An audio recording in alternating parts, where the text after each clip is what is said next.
যতটুকু দেখা না, দরকার। যতটুকু বলবেন আপনি সাংবাদিক, আমি সাংবাদিক জি, অবশ্যই। কোথায় আমি সংবাদকর্মী। আমি জাতীয় অর্থনীতি থেকে আসছি। জাতীয় দিকে এসছে, তাহলে আপনাকে তো দেখতে হবে 4 ঘন্টা। হ্যাঁ, তো আমাকে বলেন যে পালাতে কি হয়, পালাতে কি হয়, পালা অভিনয় এটা তো, নাটকের অভিনয় দেখে বলেন কি সে যেটা বলেছে এটাকে আপনি সবাই বলেছে এটা হচ্ছে পালা। আচ্ছা, তো আপনি একটা শব্দ আপনি 3 সেকেন্ডের একটা নিয়ে আপনি এটাকে নিয়ে আপনি এরকম হইচই করতেছেন, এরকম 3 সেকেন্ডে এটা হওয়ার বিষয়? যদি কোনো অভিনয়ের একটি ক্লিপ বা পালা যদি সেটি ধর্মের বিরুদ্ধে যায় তো সেক্ষেত্রে কি ওটা করবেন? কোথায় ধান বিরুদ্ধে হলো? আমাকে বুঝে পারেন কোথায় ধান বিরুদ্ধে? আপনি বলেন যে ভাষায় ব্যবহারটা খারাপ। আচ্ছা, আমাকে আপনি নিজে প্রশ্ন করেন যে আল্লাহ কি নিরাকার না সাকার? বলুন। অবশ্যই নিরাকার। নিরাকার, তাহলে তার একটা মুখ আছে? সবার প্রাণে আছে। মুখ আছে কিনা? আহ, এটি তো আল্লাহ বলা তার ধর্ম বিরোধী।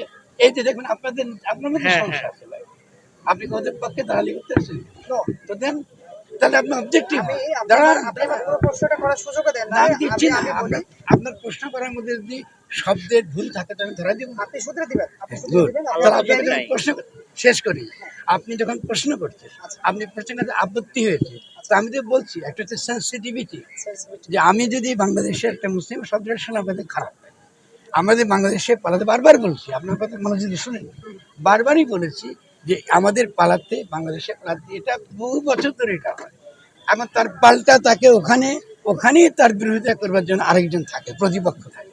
তো আপনি শুধু একটা দেশকে ধরে যখন যাচ্ছেন, আপনি তো ওদেরকে জিজ্ঞাসা করেন যে তোমরা কেন রাস্তায় নামতেছো, কি এমন সমস্যা হচ্ছে? আপনি কি গেছেন ওদিকে? আপনি ইন্টারভিউ, কার ইন্টারভিউ নিয়েছেন? আবুল সরকারের সাথে যারা যারা বিরোধিতা করছে তার কার ইন্টারভিউ নিয়েছেন? কারেন্ট অ্যাফেয়ার এখন নেওয়া তাহলে হয়নি। আমারটা কেন আসছে আপনি একজন গুণী ব্যক্তি, না? আপনার কথা আপনি তাদের অবশ্যই। আর আপত্তিটা ওদের, আপনি কেন তারা বলছেন? আপনি আমার পুরো প্রশ্নটা করার সুযোগ আচ্ছা, দিন। এবার আমি করুন। স্পেসিফিক এটাই বলতে চাচ্ছি যে এক্ষেত্রে সেটা বলুন, আসলে আপত্তি করবেন না, হ্যাঁ, বিতর্ক। এটি বিগত দিনের সরকারের এর পিছনে হাত আছে কিনা আপনি আপনার জায়গা থেকে কি মনে করছেন? এটা আপনি করুন, আপনি সাংবাদিক, আপনি না করুন, আমি জানি না। আমি একজন চিন্তাশীল ব্যক্তি হিসাবে আমি এটাকে বিশ্লেষণ করতে পারি। আচ্ছা, মানে আপনারা যারা সাংবাদিকরা ভুল অনুমান থেকে কথাবার্তা বলেন, আচ্ছা, এবং জেনে বা না জেনে আবার আওয়ামী পুনর্বাসনের সঙ্গে যুক্ত, জি জি, তো আপনাদের এটা ঠিক করে আমার কাজ নাকি? তাহলে আপনার ভাষাটা আমি ঠিক করে দিচ্ছি। প্রথম কথা হচ্ছে এই যে এটা একটা পালা, আমার এই পালার মধ্যে এই ভাষা ব্যবহার হয়েছে, আমাদের সমাজের মধ্যে হয়েছে। আমাদের এখন যদি এটা আমাদের কোনো খারাপ খারাপ লাগে, এটা ব্যবহার করা উচিত না, শেষ পেরিয়ে।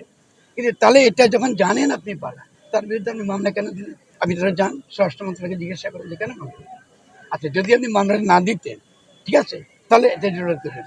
আচ্ছা, তারপরে যখন মামলাটা দিলেন, তারপর দিন তার ভক্তরা যদি মানববন্ধনে দাঁড়ায়, আপনি তার পিঠে লাথি মেরে তাদেরকে পুকুরে পেটাবেন, এটা কি আপনার একমত? তো তাহলে